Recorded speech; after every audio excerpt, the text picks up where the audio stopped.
4장 7절, 10절. 예. 교독합니다. 여러분 읽으시면 됩니다. 시작.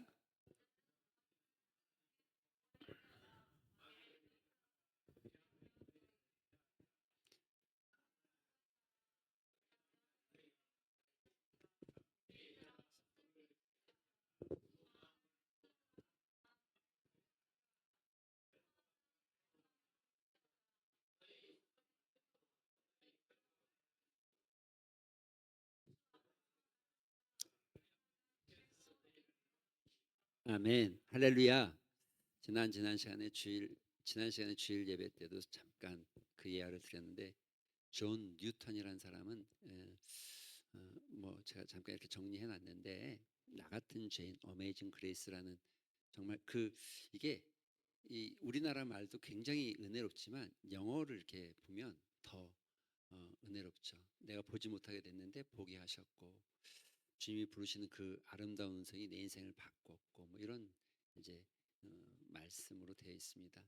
사실은 노예 선장이었죠. 18세기에는 그 중상 시대라고 해서 이 그 상업을 중요시하던 시대였습니다. 그래서 삼강무역이라고 아마 다 배웠죠. 예, 삼강무역이라고 해서 유럽에서 철과 또 또 금속 또 이런 것들을 주로 이 아프리카 쪽에다 판매하고 아프리카는 기술이 없으니까는 부족들 좀 이 부족들을 잡아다가 노예로 이 상선에 팔면 이 상선은 그러니까 유럽에서 출발한 상선은 아프리카를 거쳐서 유럽에서 가져온 물건은 아프리카에 팔고 아프리카에서 노예들을 또 짐짝처럼 사가지고 아메리카 대륙 원래 아메리카 대륙은 굉장히 넓잖아요. 그래서 농사 지으려면 지금이야 뭐 트랙터가 있고 비행기가 있지만 그때는 농사 짓기 어려우니까는 이 흑인 노예들을 그래서 남북 전쟁할 때도 여러분 북쪽은 흑인 노예가 별로 없었고 남쪽이 많았잖아요. 그 남쪽은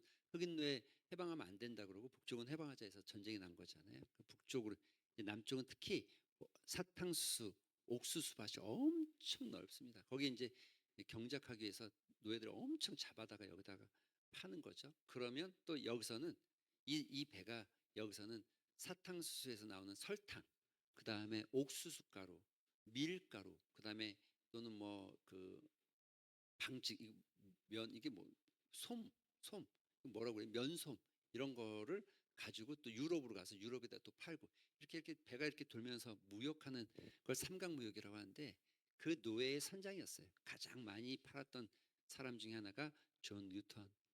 근데 그가 사실은 1748년에 아프리카에서 노예들을 싣고 아메리카 대륙으로 넘어가는데 아메리카 대륙으로 나가는데 예상치 못한 정말 강력한 폭풍을 만났어요. 아, 이건 도저히 인간이 안 되는구나라고 싶을 만큼 배를 어떻게 해볼 수가 없는 상태가 되었을 때 그가 이제 마지막 순간에 부르짖은 게 그거죠. 주여 은총을 베푸소서, 주여 우리를 구원하소서.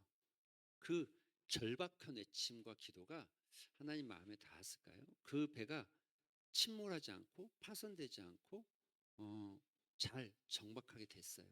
그 이후로 정말 이 노예 선장 같은 존 뉴턴이 목사가 되어지고 신학을 공부하고 목사가 되어져서 또 노예 운동 여러분 이 노예 제도가 원래 남북 전쟁 때 이게 먼저 시발점이 아니고 영국에서 소위 말하는 윌리엄 윌버포스라는 사람이 30년간 영국 의회에서 싸움을 했어요. 노예는 노예 제도는 가지면 안 된다. 또 그 이야기도 어메이징 그레이스라는 영화에 보면 그게 잘 나와 있어요. 굉장히 감동적인 건데 30년간 홀로 싸우다시피 했는데 결국 하나님의 일하심이 하나님의 역사가 일어났죠. 그래서 윌버퍼스의 그 노력대로 노예 무역이 폐지되어지고 무역만 폐지되어진 게 아니라 노예 제도 자체가 폐지된 게 1803년이고 1830년입니다. 그리고 그 이후에 1860년도에 이제 그 남북 전쟁에서 미국에서 노예 제도가 폐지되게 되는데 이 과정 속에서 여러분 이 노예 제도 폐지에 그러니까 윌리엄 윌버포스의 스승이 누구냐면 그 스승이 누구냐면 존 뉴턴입니다. 뉴턴이 목사가 되어지고 윌버포스에게 은혜를 베풀고 윌버포스가 그 말을 듣고 믿음을 가지고 그 영국 의회에 나아가서 끊임없이 모든 사람들이 그건 뭐 당연한 시대니까요. 여러분. 당연한 거잖아요. 우리나라가 마치 쌀밥 먹는 게 당연한 것처럼 좀 지금은 안 당연한 것처럼 여기지만 좀 표현은 그렇죠. 우리나라가 영양탕을 먹는 게 과거에는 당연했잖아요. 지금은 좀 다른 관점이 있지만 당연했잖아요. 그런 것처럼 노예제도는 굉장히 당연한 거였어요. 근데 그 당연한 걸 폐지시키기 위해서 30년간 싸워요. 30년간 홀로. 의외의 수없이 많은 투서와 수없이 많은 글과 수없이 많은 기고를 통해서 그런데 그의 투고와 기고에 사람들의 마음이 바뀌고 변화되면서 그의 이야기를 듣기 시작하는 역사적인 이야기. 근데 그 노예제도의 폐지가 바로 이 존 뉴턴에서부터 시작된 거예요. 그가 누구였다고요? 노예를 원래 잡아서 팔던 사람인데 노예를 끌어다 짐짝처럼 팔던 사람인데 하나님이 일하시면 정말 신묘막측합니다. 역사의 이야기를 살펴보면 이런 이야기가 굉장히 많습니다. 언젠간 제가 이야기했지만 어, 낙동강 변에서 목이 잘린 어, 어, 그 누구죠? 예, 우리 선교사 이름 기억이 안 나죠? 예. 그런데 그 선교사가 건네준 성경책이 한 영혼을 구원하게 되어지고 그 성경책이 한 교회의 시발점이 되어집니다. 여러분 오늘 우리가 나누고 싶은 건 이거예요.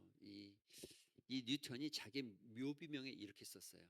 한때 하나님을 대적하던 그가 은혜로 회복되고 그 믿음을 전하게 된 사람이라고 자기 묘비명에다가 그렇게 적었어요. 한때 하나님을 대적하던 자가 하나님의 은혜로 내가 회복되어졌다라고 말하고 있죠. 그래서 오늘은 회복에 대한 이야기를 나누고 싶어요. 그런데 여러분에게 이렇게 질문하고 넘어가고 싶어요. 여러분 만약에 여러분이 넘어졌거나 무엇인가 잘 안 될 때 어떻게 합니까? 여러분은 주로 예를 들면 어떤 사람은 이걸 더 잘해야 되겠다고 생각하는 사람이 있을 것 같아요. 더 잘해야 되겠다. 어?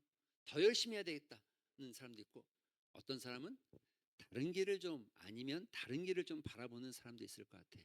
여러분 어떤 방법을 선택하고 있습니까? 영적인 방법 속에는 여러분 우리가 어떤 일을 자꾸 넘어지고 안 된다 그러면 더 잘하려고 노력하는 것보다 오늘 본문 안에서겠죠. 하나님 앞에 낮아지는 거. 할렐루야. 낮아지는 게 회복의 시작입니다. 은혜의 통로입니다. 여러분 오늘 본문을 우리가 자꾸 이렇게 설교는 이렇게 나눠서 들으니까 그 부분만 이렇게 이해하기 쉽잖아요. 그런데 본문 전체 흐름을 좀 적어도 4장 1절에서 10절까지잖아요. 오늘 우리가 7절에서 10절까지 읽었는데 지난주 1절에서 6절까지 읽었는데 그 흐름을 좀 파악하면 말씀을 보는데 훨씬 더 여러분이 차후에 성경을 읽을 때도 훨씬 더 이 성경이 와닿겠죠. 여러분 이렇게 돼 있어요. 그러니까 이 다툼의 뿌리에서 이게 회복까지 나아가는 거예요. 여러분 다툼의 시작이 뭡니까? 다툼은 왜 다퉈요 사람들이? 지난 시간 그냥 지난 시간에 기억을 한번 해요. 왜 다퉈요? 뭐 때문에요? 그 안에 뭐가 있어요? 뭐가 있어요? 네? 아이 정요. 이 다툼의 시작은 겉으로 드러나는 건 다툼이지만 실제로 다툼의 원인은 그 영혼 안에 있는 정욕 때문에 정욕. 정욕이 뿌리예요. 마음의 정욕. 근데 이 정욕이 뭔지 아십니까? 정욕이 뭐냐면 이게 지난 시간에 우리가 본 대로 영적 간음이라는 거예요. 왜 영적 간음입니까 이게? 정욕은 하나님 아닌 다른 것을 더 사랑하기 때문에 영적 간음이라고 판단하는 거예요. 그래서 이 정욕이 이 영적 간음이 정욕이고 이 정욕이 사람들과 인간의 삶에서 다툼과 시기와 분쟁을 만드는 원인이 된다는 거예요. 그게 지난 시간 우리가 나누었던 이야기예요. 영적 간음 결국 세상과 버타고 세상과 친구하려는 마음 자기 이 정욕하면 힘들잖아요. 그냥 이걸 좀 바꾸면 욕심. 근데 야곱은 뭐라고 그러면 욕심이 잉태하면 죄가 장성하면 아유 그래요 맞아요. 정욕 이러면 좀 뭔가 조금 뭐 자꾸 뭐 다르게 생각하는데 욕심이라고 보면 더 쉽겠죠. 모든 욕심이 다툼의 근원이고 그 욕심의 뿌리는 무엇인가 살펴보면 하나님 외에 다른 것들을 자기가 사랑하고 있는 게 있다는 거죠. 그런데 하나님께서 이렇게 말해요. 그러나 이렇게 영적 간음에 있는 사람에게도 하나님 뭐라고 그럽니까? 더 큰 은혜를 주시겠다라고 말합니다. 더 큰 은혜를 주시겠다는 거예요. 더 큰 은혜를 사모해라가 아니라 더 큰 은혜를 주시겠다라는 게 6장의 말씀이에요. 겸손한 자는 물리치지만 아니 교만한 자는 물리치지만 겸손한 자에겐 더 큰 은혜를 하나님께서 은혜를 주시겠다는 거예요. 더 큰 은혜가 도대체 뭐예요, 그러면?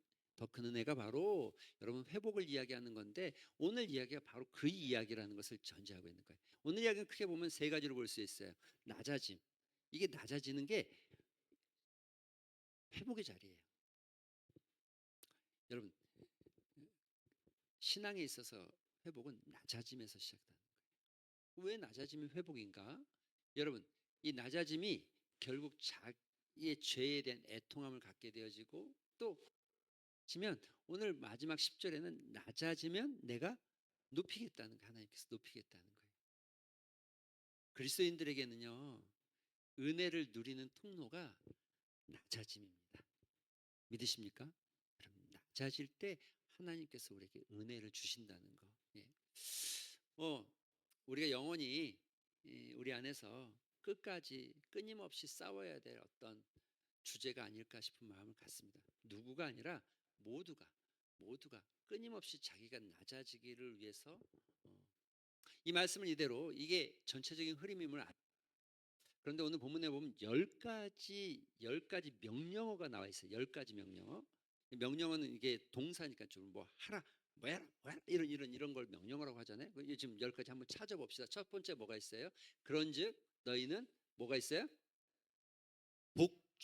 복종할지어다. 복종이 첫 번째. 두 번째 뭡니까? 대적하라. 이게 두 번째. 세 번째 뭡니까? 가까이 하라. 예, 피하라는 아니고 가까이 하라. 너희를 피하리라는 아니고 가까이 하라가 세 번째고 네 번째 뭡니까? 깨끗이 하라. 그렇죠? 깨끗이 하라. 그리고 다섯 번째 뭡니까? 성결하게 하라. 여러분 성결이 뭡니까? 자, 이제 성결이 뭔지에 대해서 성경을 오늘 봅시다. 그 다음에 또 하나 뭐가 있습니까? 조금 나눠져 있지만 뭐 하며 이렇게 이어져 있죠. 슬퍼하며, 예, 애통하며 울지어다. 예, 이것도 같은 명령어죠. 슬퍼하고 애통하고 울지어다. 뭐에다? 여러분 뭐죠? 뭐 이게 이제 중요한 거예요. 애통을 하는데 무엇 때문에 옆 사람 보면서 아유 저 사람 안타까워해서 슬퍼하고 눈물 흘리는 그 애통을 이야기하는 게 아니죠. 그다음 뭐가 있습니까? 어? 즐거움을 근심으로 바꿀지어다. 그다음 뭐가 있어요? 자기를 낮추라. 그런데 이 10가지의 모든 이야기, 10가지의 모든 명령이 사실은 여러분 자, 이거 넘어가고요. 10가지의 모든 명령이 사실은 낮아짐이라는 것을 향해 가고 있는 거예요. 낮아짐이라는 것을. 예. 그래서 여러분 7절에 복종과 대적에 대해서, 그리고 8절에는 가까이 깨끗이 정결에 대해서, 그 다음에 19절에는 애통 슬퍼 울라 바꾸라에 대해서. 그런데 이 목적이 뭐냐면 이것을 이야기하는 이유가 무엇이냐면 너네가 낮아져야 된다는 걸 이야기하기 위해서 하는 거예요. 이게 오늘 우리에게 주시는 성경의 말씀의 핵심이라는 거죠. 그래 낮아짐. 그런데 이 낮아짐은 결국 뭘 말하고 있어요? 낮아지는 게 높아지는 길이라는 것을 설명하는 거예요. 그래서 여러분 낮아지는 건 내가 하는 거고 높이는 건 누가 하는 거예요? 그래 예수님께서. 낮아지는 건 내가 하는 거고 높이는 건 예수님께. 근데 이걸 거꾸로 하면 굉장히 골치 아파요. 인생이. 이해가 되십니까? 저는 높아지려고 하면 하나님께서 자꾸 어떻게 할까 저를? 교만한 자를 어떻게 한다고요? 물리치는. 내가 높아지려고 하면 자꾸 높아지려고 할 때마다 어떻게 할까? 하나님은 자꾸 낮추려고 하는 거예요. 근데 높아지려고 하는데 낮추려니까 자꾸 충돌이 일어나니까 거기에 얼마나 큰 이제 이 스파크가 튀겠어요. 어려움이 생기겠어요. 이걸 거꾸로 하면 매번 어려워요. 그런데 내가 낮아지려고 하면 하나님께서 나를 들어 올린다는 거죠. 성경의 원리가 그렇습니다. 그래서 우리가 영원토록 싸워야 될 어떤 믿음의 삶을 살면서 싸워야 될 거, 낮아지는 거. 그럼 낮아지는 게 뭔가라는 게 우리가 좀 고민 많이 해야 되겠죠. 여러 가지가 있겠지만 그냥 여러분 개개인적으로 한번 생각해 보세요. 낮아짐이라는 게 뭡니까? 내가 낮아진다는 건 도대체 뭡니까? 예를 들어서 그저 누군가 밥 먹는데 내가 식사를 좀 이렇게 서비스했다. 이게 낮아짐? 뭐 이것도 뭐 낮아짐의 일종일 수는 있어요. 그런데 낮아짐은 뭘까요? 낮아짐은 나를 낮춘다는 게 도대체 뭡니까? 나를.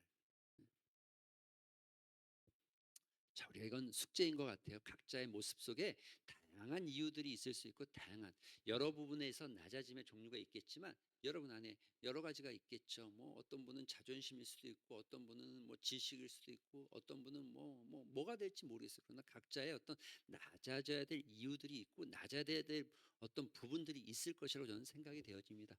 그 안에 하나도 우리가 조심해야 될 게 뭐가 있습니까? 영적 교만도 낮아짐의 이유입니다. 예, 교만하면 안 되죠. 예, 하나님은 원하지 않으세요. 그런 것들을요. 자, 이 말씀 이대로 우리가 좀 빠르게 오늘 말씀을 좀 이렇게 부분 이제 절별로 좀 살펴봅시다. 7절입니다. 복종하라 그리고 대적하라. 여러분 자, 같이 한번 읽어볼까요? 시작. 그,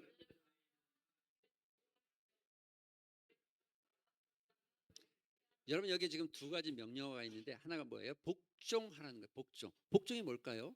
복종. 복종은 뭘까요?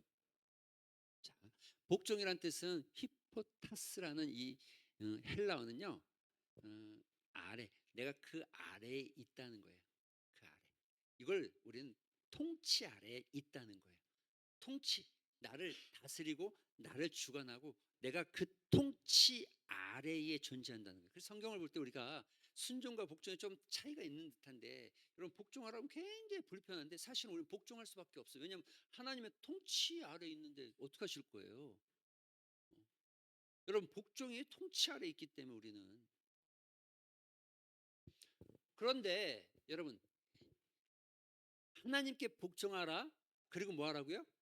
마귀를 대적하라. 여러분 근데 이게 순서가 중요한 거예요. 하나님께 복종하는 게 마귀를 대적하는 일이 되는 거예요.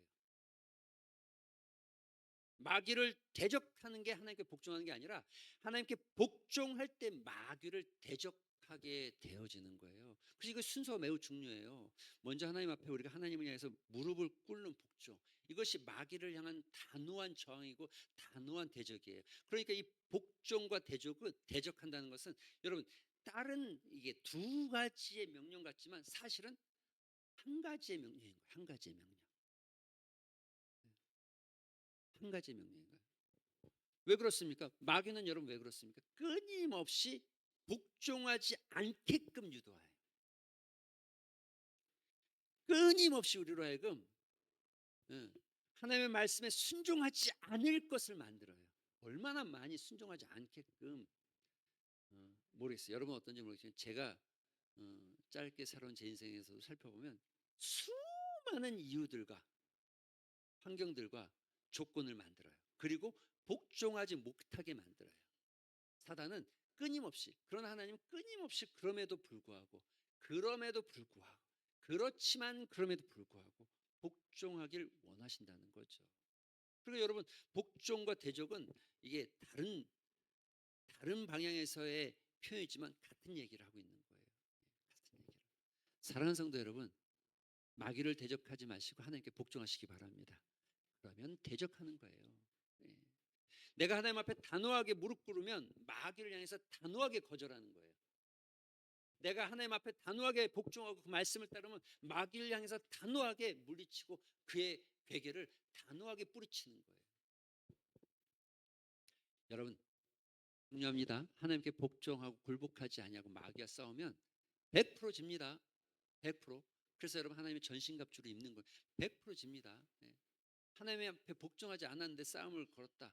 여러분 그러면 이길 수 있는 인간은 그런 능력이 없습니다. 말씀에 복종하고 하나님의 권위 아래에 있을 때 우리가 이기는 거지 하나님의 권위 아래에 벗어난 사람이 마귀를 이길 수 있는 방법이 있다면 그건 정말 뭔가 특별한 사람이가 탁월한 사람 아니겠습니까? 성경은 그런데 이 영역에 존재하지 않는다고 얘기하는 거예요. 사랑하는 성도 여러분, 우리 이렇게 서로에게 고백합시다. 나는 옆 사람에게 나는 하나님께 복종하는 사람입니다. 우리 복종합시다. 예. 이 말씀이 여러분 처음에 그냥 들으면 아마 새 가족이나 처음에서 복종하라고 그러면 굉장히 거부감이 들고 굉장히 싫은 말일 거예요. 저도 그랬어요. 저도 청년대학부 때 이 이야기를 들으면 굉장히 뭔가 좀 불편했어요. 내가 억압당하는 거. 그런데 여러분 그런 거 아니에요. 하나님의 권위 아래, 통치 아래, 주권 아래, 하나님의 손 아래에 있는 거 이게 복종입니다. 우리가 하나님의 통치를 인정하고 그 통치 아래 살아가는 삶, 복종하는 삶이죠. 두 번째, 가까이 나아감. 그래요, 가까이. 여러분 보세요. 다시 같이 한번 읽어볼까요? 시작.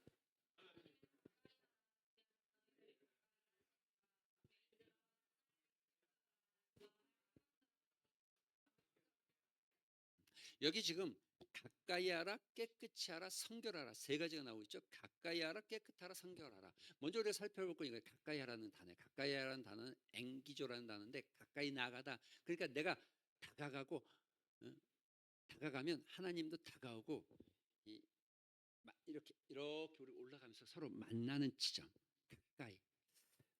근데 우리 이런 말 있잖아요. 유유상정, 근묵자, 흙. 다 아시는 단어잖아요. 그렇죠? 이 먹을 만지는 사람은 예, 검해지고 유대인 격언 중에 이런 말 있어요. 혹시 그 격언 기억나요? 전사님? 예? 네. 어떻게 되는 거죠? 그 격언이 어떻게 돼요?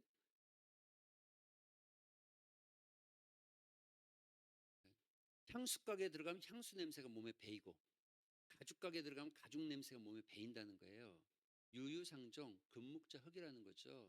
여러분 무엇을 어떤 걸 가까이 할까를 결정하셔야 돼요. 인생에서 내 삶의 여러분 우리가 전도 차원에서 믿지 않는 사람을 가까이 멀리하면 안 되죠. 그런데 이게 삶에서 만난다 안 만난다가 아니라 가까이 한다 멀리 한다는 게 무슨 차이가 있는지를 좀 깊이 생각할 필요가 있어요. 그런데 우리가 믿지 않는 이들을 계속 만나다 보면은 여러분 어떻습니까? 솔직하게 우리의 신앙이 물에 물 탄 듯 술에 술 탄 듯, 그죠? 응? 명분은 좋아요. 아예 내가 거절하면 아예 좀 그리스도의 덕이 아닌 것 같고 이러면 안 될 것 같고.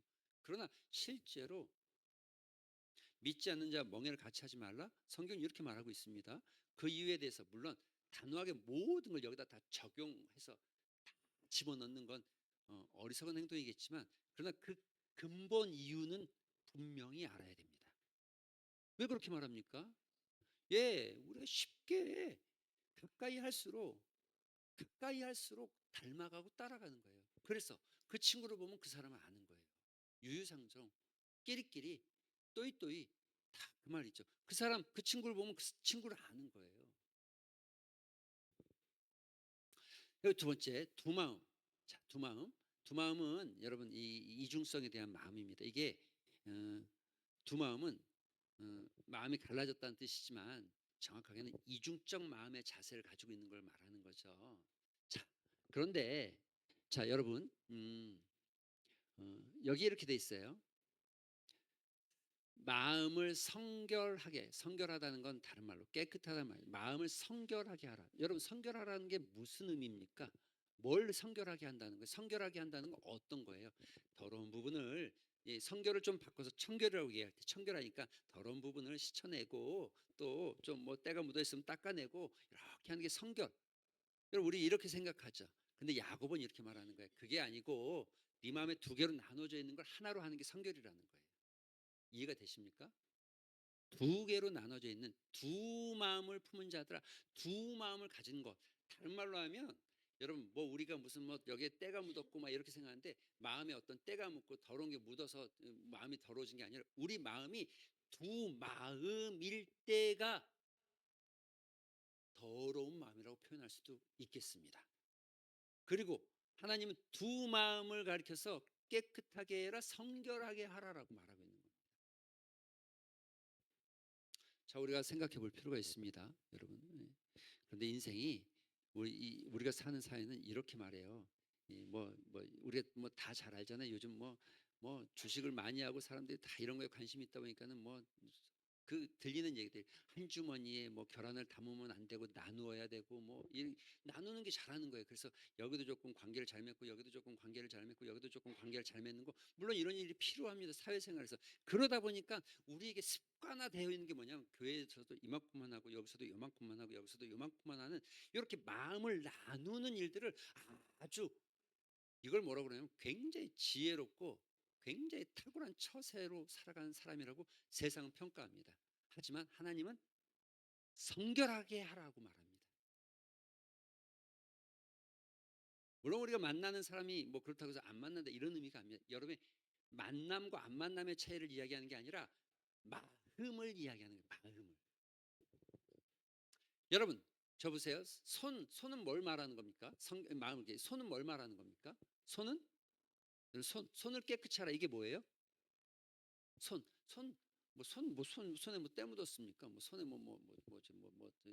냄새 나는 똥을 치웠습니까? 쓰레기 치웠습니까? 손을 깨끗하라는 게 뭐 이거는 은유적 표현이죠. 다른 말로 하면 행동 똑바로 하라는 거, 행실을 똑바로. 그렇죠?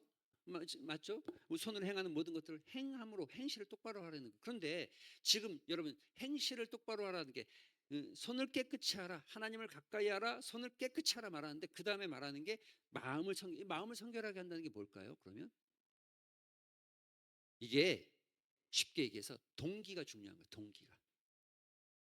여러분 예배 나오는 동기, 하나님 앞에 예물 드리는 동기, 헌신하고 봉사하는 동기, 여러분 믿지 않는 친구를 만나는 동기. 멍해를 같이 할 수 없어도 우리가 믿지 않는 사람들도 만날 수 있죠. 얼마든지 그럴 수 있죠. 근데 그 동기가 중요해요. 동기, 마음의 동기. 내가 어떤 목적과 어떤 마음을 하냐는 거예요. 여러분 회복은 안팎을 함께 깨끗이 해나가는 행실과 마음 두 가지를 다 살펴야 되는 겁니다. 행함만이 아니라 하나의 행동에만 초점을 맞추는 게 아니라 그 행동이 시작된 마음의 근원에 뭐가 있는지를 살피지 않으면 이 하나의 행동이 바뀌었다고 해서 회복의 역사가 일어나지 않습니다. 그래서 마음을 살펴보는 거, 내 마음을 잘 들여다보는 거, 내가 무슨 이유로 어떤 마음으로 어떤 이유 때문에 지금 이 일을 하고 있는가. 우리가 앞에 본문에 우리가 오전 설교를 잠깐 살펴보면 여러분 동일하고 비슷한 의미가 되어질 수 있어요. 우리가 제한적, 자율적 제한을 한다고 그러잖아요. 내가 자율적 제한을 하는 거예요. 내가 돈을 얼마든지 내 돈인데 뭐 내가 벌었는데 뭐 내 마음대로 쓰면 되지. 누가 뭐라고 그래. 그렇죠? 뭐 예를 들어 뭐 술을 먹든 뭐 여행을 가든 뭐 하든 근데 나쁜 짓 한 것도 아닌데 그렇잖아요. 그렇지만 그 돈을 아껴서 선교회 보내고 그 돈을 아껴서 교회 뭐 헌금하고 예물을 드렸다. 이거는 내가 자발적 내 자유를 제한하는 거잖아요. 내가 스스로 누가 날 시킨 게 아니고 누가 나한테 하라는 게 아니고 내 안에 동기가 여러분 이게 자발적인 동기가 아니라 내가 그래도 예를 들어서 혹시라도 이분 우리 이제 중직자분들은 그런 분이 없는데 내가 그래도 뭐 권사인데 이건 해야지 뭐 이런 마음을 했다면 여러분 그 마음이 하나님이 기뻐하지 않는 마음이 될 수 있다는 거예요.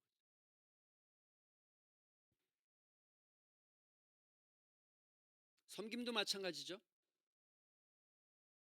말도 마찬가지죠. 시간도 모든 부분에 있어서 마찬가지겠죠. 그래서 우리 안에 있는 동기를 잘 살펴봐야 됩니다. 그리고 왜 마음의 동기를 살펴야 될까요? 우리가 앞절로 또 쭉 넘어갈 필요가 있어요. 마음에 뭐가 있어요? 지금 우리 마음에 있는 뭐가 있어요? 정욕, 욕심 이게 우리 안에 있잖아요. 그래서 이걸로 시작되지 않는 마음이 되어지기를 살펴야 되는 거예요. 예. 자, 이제 구절로 한번 넘어가 봅시다.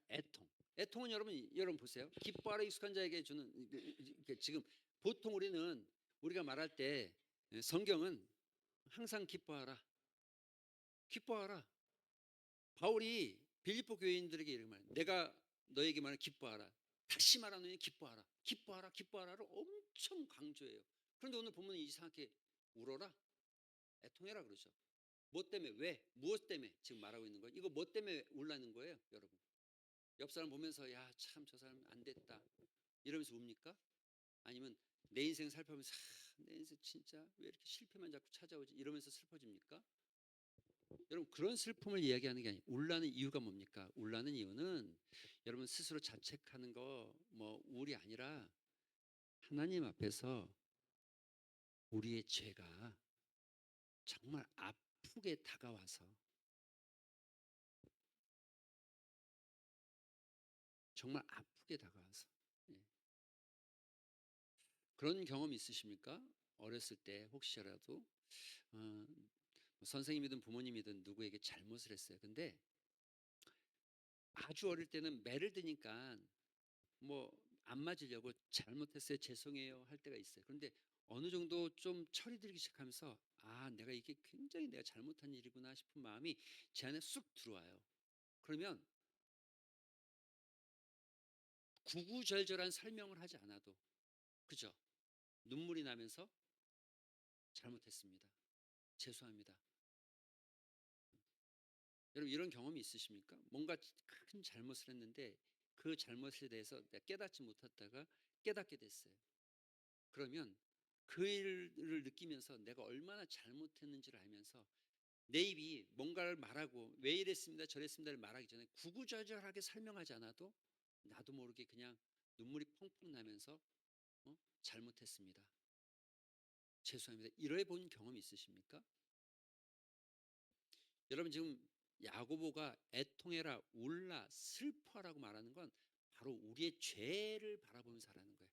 누구 옆에 보면서 안 된 사람, 불우한 사람이 물론 그들을 바라보면서 우리 마음 안에 사랑과 긍휼의 마음이 있어야 되는 게 맞습니다. 그러나 그것으로 울라는 이야기가 지금 하는 것이 아니라 우리의 죄 이걸 가리켜서 우리는 뭐라고 그러냐면 거룩한 슬픔이라고 그러는 거예요.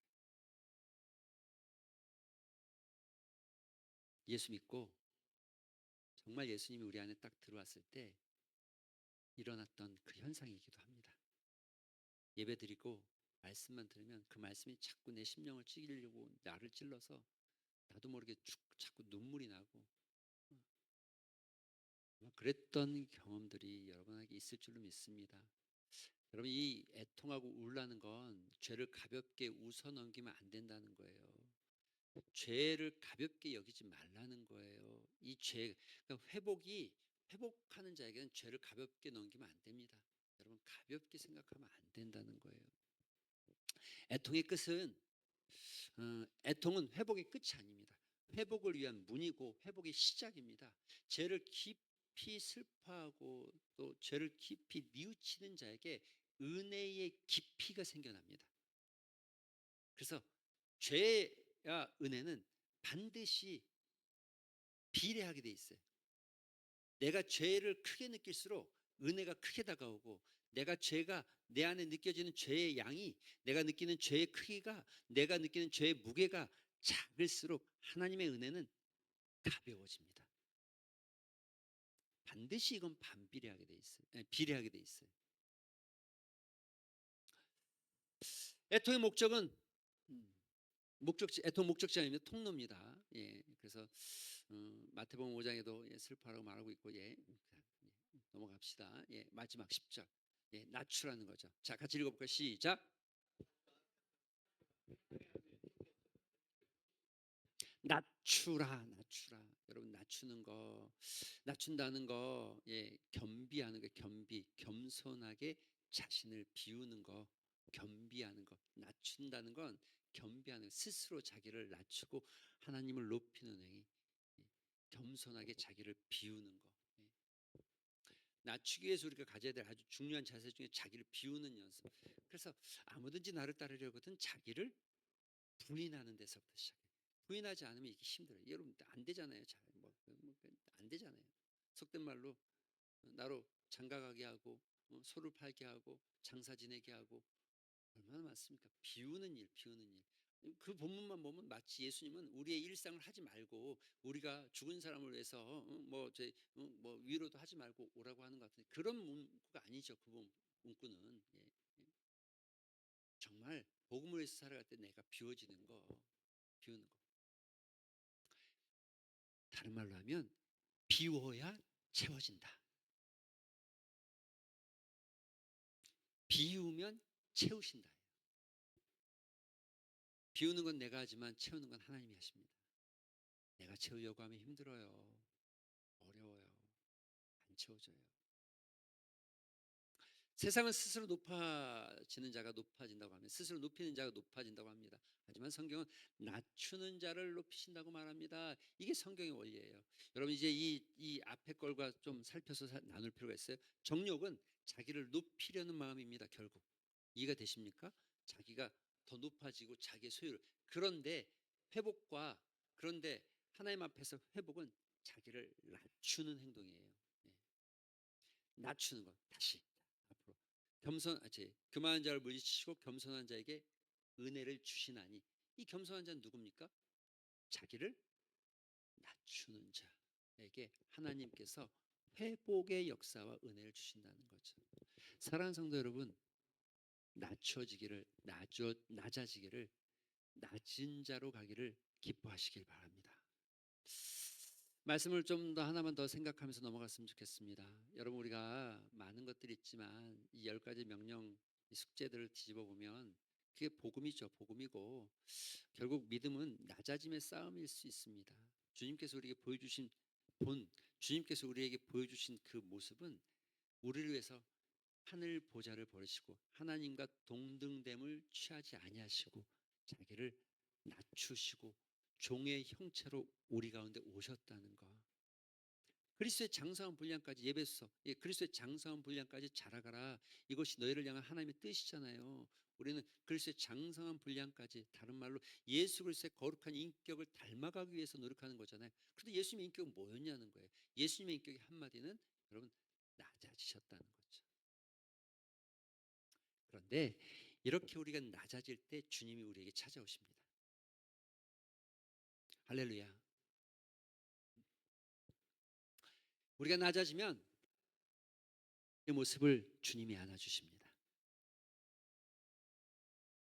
주님이 받아주십니다. 세상은 우리의 낮아짐 때문에 우리를 버릴지 모르지만 주님은 그 낮아짐 때문에 우리를 안으시고, 그리고 이렇게 표현하죠. 너가 귀하다. 존귀한 자다. 우리에게 있는 영원한 싸움 아니겠습니까? 모두가 이 싸움에 승리하기를 주님의 이름으로 축원드립니다. 우리 말씀을 생각하면서 합심해서 기도하는 시간 갖도록 하겠습니다. 기도하실 때에 이렇게 기도하셨으면 좋겠어요. 낮아지는 자, 낮아짐의 회복이 있게 하여 주시옵소서. 두 번째, 정직한 애통이 있었으면 좋겠습니다. 여러분, 무엇을 비교하거나 이 애통함에 있어서 누구를 비교할 필요가 없습니다. 누가 저 사람은 나보다 더한데 뭐 이런 생각이 아니라 내 안에 하나님께서 보여주시는 것들에 정직한 애통함이 있었으면 좋겠습니다. 마지막 세 번째, 하나님의 높이심의 은혜를 경험하는 신앙, 하나님의 높이시는 은혜를 체험하는 믿음, 하나님의 높이시는 그 거룩한 자리로 나아가는 진주 중앙교회 성도들 되게 하여 주시옵소서. 이런 마음으로 우리 말씀을 생각하면서 합심해서 한번 기도하는 시간 같습니다. 기도합니다. 아버지 하나님,